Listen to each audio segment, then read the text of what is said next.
The first step is to cut all of your boards to the proper length. Now I'll go ahead and put a cut list at the end of this video so you can see the whole thing, but I'll talk about what sizes they are in between.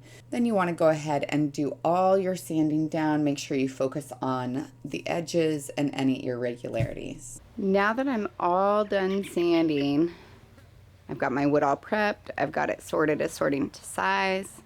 You'll notice that I actually did end up leaving just a little bit of the aged quality of the wood, and that's just because I love it so much. There are a few pieces that don't look as aged as others, but I'm just going to hide those towards the back and hope for the best. I think it'll work really well, actually, looking at them. So now the fun part, it's time to put it together.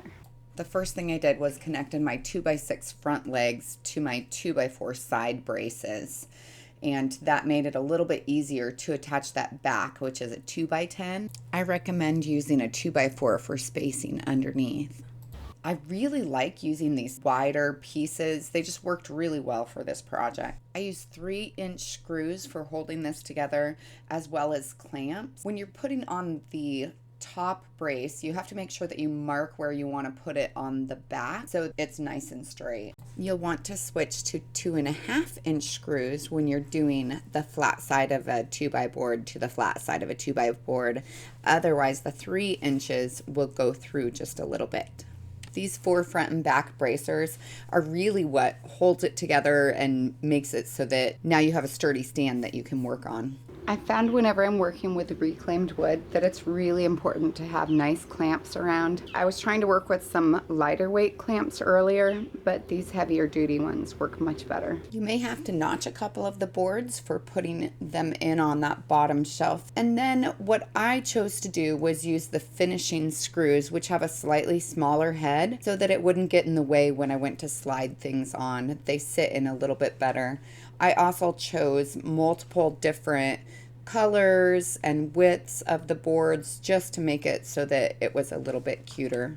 Now that I have the bottom shelf installed, I'm going to go ahead and go over it with a belt sander today so that I can try and get the different boards a little more even with each other, especially since it's reclaimed wood. The next step is to build the little half shelf that will be off to the left. Now this is an optional step, but I kind of like having some smaller shelves underneath that I can put stuff on as well. So what you'll do is you'll take the 30-inch 2x2s, and those will be on the front and the back. The 24-inch will be on the 2 sides. Now the 22-inch, that's going to be your post that goes from the shelf to right underneath the top shelf. And you're going to place that 28 inches over from the left. Now that the middle posts are up, measure up 10.25 inches, and that's where you're going to put the braces for your shelf. I cut some boards 30 inches long for that middle shelf, and I notched out the front of it. Now, for this level, it took me 5 boards. For the bottom level, it took me 7. It just kind of depends on which ones you do.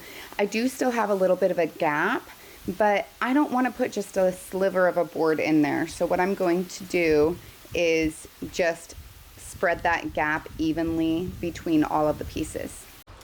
Now it's time to sand down that second level and just kind of ease the transition between the one board and the next. And then we get to put on our top, which is great. So you want those ones cut to 54 3/4, just like the ones on the bottom.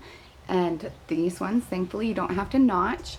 And then on the very back, that one that covers that little gap is 33 3/4. And then we'll sand that as well. Now we're gonna start by putting the medium-sized 2x6 on the bottom, and then we'll put the window in, and then we'll put the long one on the very top. And then I'm debating whether or not I'm gonna put some sides on there. So we'll see. You could just stop at this point, but I want to add a little decorative ironwork. The final step in this fun project is to do the finishing wax. Now, this finishing wax is only for interior use, so if you're planning on doing this outside, you'll have to find a finish that'll work well for that.